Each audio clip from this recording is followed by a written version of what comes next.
Ben Shapiro is a coward. He is an atesticular gelding. He has no balls, no backbone, and apparently no brains, no guts, no sense of strategy, no sense of tactics. For him to capitulate and to look this bad in front of all people, Candace Owens, is just unconscionable, unforgivable.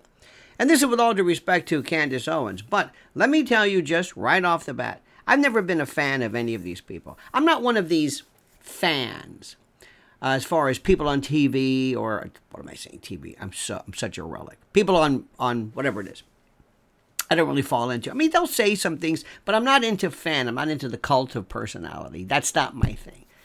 I mean, I'm a fan of what Joe Rogan is doing, but not Joe Rogan. I don't know Joe Rogan. Joe Rogan could be a jerk for all I know. I think Lex Fridman is doing absolutely just transitional platforming, but I don't know him. He could, I don't know him. I don't like him. I'm not a fan. I like what they say, and I like the message, and I like people who maintain a kind of a uniformity and a consistency of message. Ben Shapiro has been a phony since the beginning, and if you can't see this, I don't know how to help you with this. There's this thing now, and Candace Owens to an extent are doing it.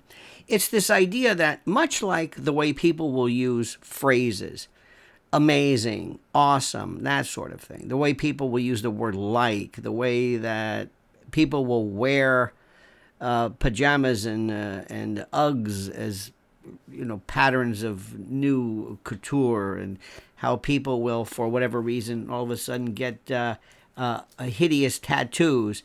People will become a part of the landscape to fit in almost unwittingly. And Ben Shapiro and this Destiny feller and Candace to an extent believe that by speaking quickly, by speaking in the most celeritous way, that this somehow is portrayed as brains and intellect. After all, you've got to be a smart person to be speaking that fast, right? So there's been this kind of a schmaltz in a style which I never really thought. I never heard anybody say anything that was even remotely profound from any of these folks, where I thought, wow, I never thought of that. And that's something which I think is paramount, at least in my book, to have somebody say something that I never thought about, that I never really understood. That being said, that's the prolegomenon, that's the précis, that's the proem, that's the preface of this. Candace Owens has absolute balls, gargantuan, elephantine, wheelbarrow-like testicles of elephantiasis proportions. She has it hands down and conveys it. That's her talent. It's not what she says. It's not her thing.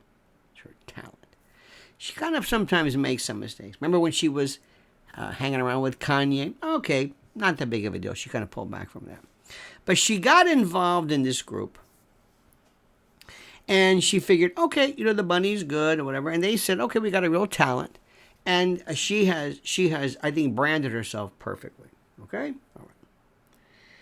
There has been the benefit sometimes of being a black commentator is that you're able to say things that for some reason or another white people can't say. And by the way, this from the days, my days of yore and conventional terrestrial talk radio, they had Armstrong Williams and Ken Hamlin, and then there was, you know, Walter Williams and Thomas Sowell, intellectuals. So J.C. Watts, you know, for example, and they always would bring up J.C. Watts as the example of, see, there's a black conservative, and I always used to joke the C in J.C. Watts stands for see, and she was terrific. But what she did was she hung tough and let him blow himself up. That is a professional wrestling term when you allow your opponent to succumb to the rigors of the ring and to become exhausted, to not be able just to lose steam. Ben Shapiro came out with this idea that we are going to maintain this position, that Israel was correct, that Israel has a right to defend itself, that October the 7th was a terrorist attack, and that Hamas is a terrorist organization. And the whole world said, gotcha. Gotcha. That initial tip of the hat and we're with you 100% still holds true. Israel has a right to defend itself. October the 7th was a terrorist attack. Hamas is a terrorist organization. But then, I don't even know if Ben had this in mind or if anybody knew, then the world saw what amounted to, as has been documented by the IJC and others, genocide. A word that is to be avoided at all costs. And the hyperinflation, the hyperutilization, the mental fatigue of anti-Semitism. Congratulations, Ben and everyone else. Anti-Semitism means nothing. It means nothing. You just destroyed whatever sting, whatever piquant or piquant relevance that word had. It's now overused. It's like racist. Everything's racist. Racism means nothing today. Means nothing. Racism means somebody said something which is correct. Bibi Netanyahu now wants to come and to basically control what we say in our country on our campuses. No. Then, through this ridiculous anti-Semitism law, you're going to conflate legitimate criticism of a country as we level against Ukraine or Russia or France or anybody else or Canada, right? We've carved out the exception for Israel because that's anti-Semitic? No. This is when they've gone too far. So, Candace Owens absolutely just threw down the gauntlet and said, this is genocide. Now, I'm not in any way telling you that I am convinced of and I endorse everything she or anybody else has said. I don't know. I know now she's Catholic or Christian or something. I don't know.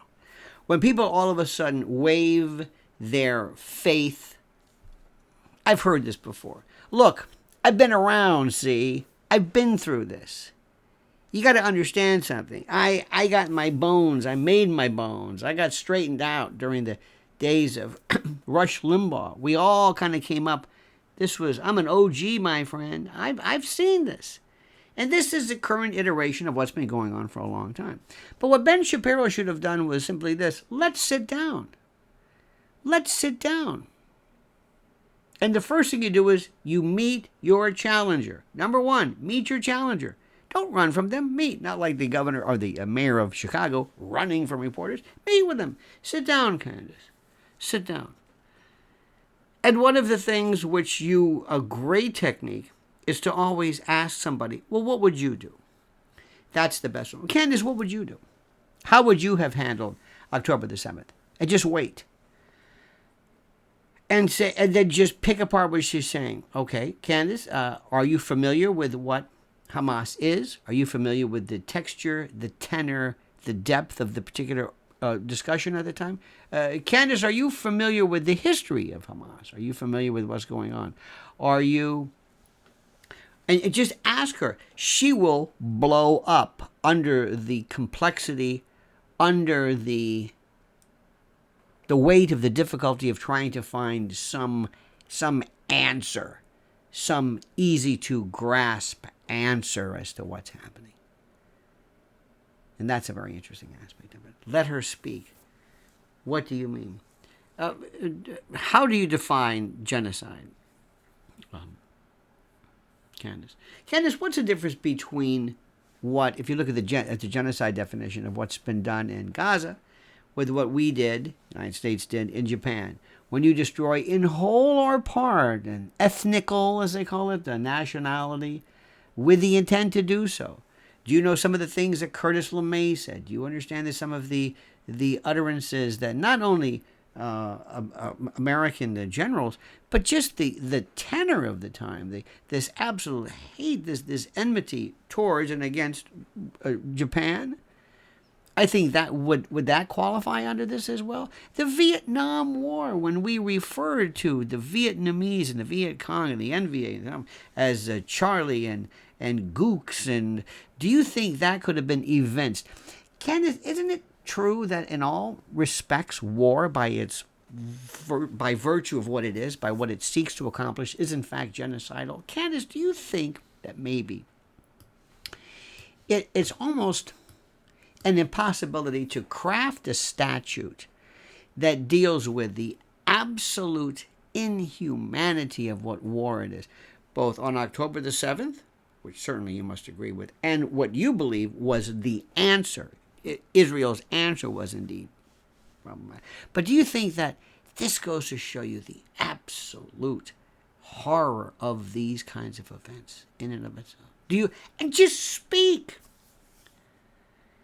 Another thing you do with Candace Owens is that whenever she says something that you agree with, you say, you know what, that's good. I agree with that. It lowers the volume. It lowers this anger. It turns down the heat. And you invariably will always find something that somebody says during the course of their thing, which, okay, fine. That being said, what I want people to understand is that this is a state of flux, the likes of which you are not seeing. You're going to see right now what appears to be, and I have not thought this at all, you're going to see the ascendancy and the re-election of Donald Trump thanks to this. You're going to see the complete implosion and collapse of what is left of this cotton candy, snowflake superstructure of this demented, wizened coot Joe Biden and his morally and intellectually bereft compatriots. We're also going to see a kind of unique settling out of who's who among the various platforms. And I think, and I hope that we move away from this idea that, and by the way, some people are just quick speakers and fast, and I understand this, but this artificially celeritous delivery, like this feller Destiny and Ben and Candace sometimes, savor your words. Realize the impact of the pause.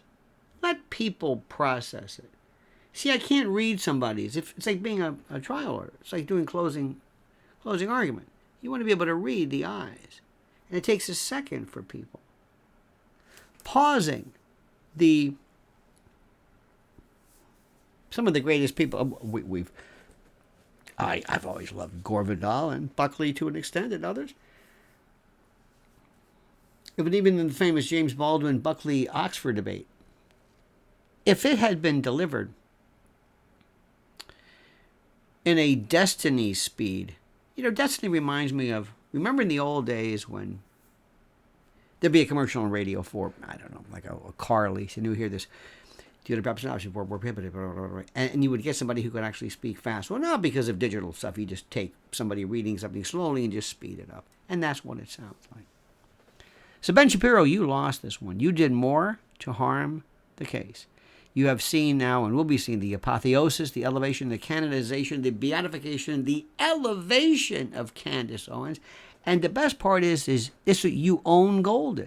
This didn't have to be, because Ben, frankly, it's very simple. You're a schmuck.